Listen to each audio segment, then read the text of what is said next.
ഈ പുറപ്പാട് പുസ്തകം 3-ാമത്തെ അധ്യായത്തിൽ ഒത്തിരി വായിച്ചിട്ടുള്ളൊരു വചനഭാഗമാണല്ലോ.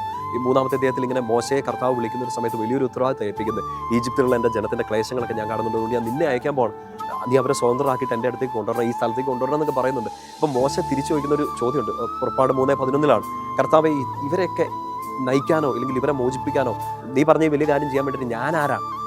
Who am I?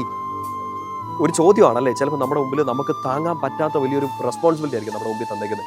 ചിലപ്പം ഒരു ടീച്ചർ ഇത്രയും കുട്ടികളെ ഒന്ന് മെരുക്കി ഒതുക്കി പഠിപ്പിച്ച് അവരെ നല്ല വഴി നയിക്കുക എന്ന് പറഞ്ഞാൽ ചെറിയ ഉത്തരവാദിത്തമല്ല. നിങ്ങളിരിക്കുന്ന ആ സ്ഥലത്തെ ഒന്ന് ഓർത്ത് വയ്ക്കും. ചിലപ്പോൾ ഒരു കുടുംബത്തെ നയിക്കുന്നതായിരിക്കും, നിങ്ങളുടെ മിനിസ്ട്രി പ്ലേസിൽ ഏറ്റെടുത്തിന് ഒരു ഉത്തരവാദിത്തമായിരിക്കും, നിങ്ങൾക്ക് സമൂഹം തന്നിരിക്കുന്ന ഒരു റെസ്പോൺസിബിലിറ്റി ആയിരിക്കും. കർത്താവ് ഇതെല്ലാം കൂടെ ചെയ്യാൻ വേണ്ടി എന്നെ കൊണ്ട് പറ്റുമോ? 3-ാമത്തെ അധ്യായത്തിൽ 12-ാമത്തെ വാക്യം ഇങ്ങനെയാണ്, ഞാൻ നിന്റെ കൂടെ കാണും. ചോദിച്ച ചോദ്യത്തിനുള്ള ഉത്തരവും നല്ലതായിരുന്നു. ഞാൻ നിന്റെ കൂടെ കാണും എന്ന് വെച്ചാൽ ഒരു ഉഗ്രൻ അഡ്രസ്സാണ് കൊടുക്കുന്നത്. നീ ആരാണെന്നുള്ളതല്ല പ്രധാനം, നിന്റെ കൂടെ ആരാണുള്ളതെന്നാണ് പ്രധാനം.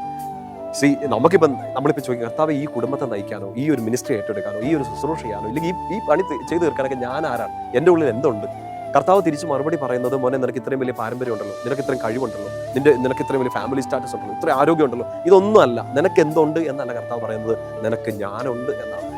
ഇന്ന് പിടിച്ചു നിൽക്കാൻ വേണ്ടിയിട്ട്, നാളെ ഒന്ന് ഇടിച്ചു നിൽക്കാൻ വേണ്ടിയിട്ട്, മുമ്പോട്ടൊരു സ്റ്റെപ്പ് എടുത്ത് വെക്കാൻ വേണ്ടി എൻ്റെ പ്രിയപ്പെട്ട സഹോദരങ്ങളെ, നീ ആരാണ്, ഞാൻ ആരാണ് എന്നുള്ള ചോദ്യങ്ങളൊക്കെ അവസാനിപ്പിച്ച് എനിക്ക് ആരുണ്ട് എന്നുള്ള ചോദ്യത്തിന് ഉത്തരം കണ്ടുപിടിക്കുക. ഉത്തരം വളരെ എളുപ്പമാണ്. നിനക്ക് കർത്താവുണ്ട്, കർത്താവ് കൂടെ ഉണ്ട് എന്നുള്ളതാണ് നിന്റെ ഐഡന്റിറ്റി, നിന്റെ അഡ്രസ്.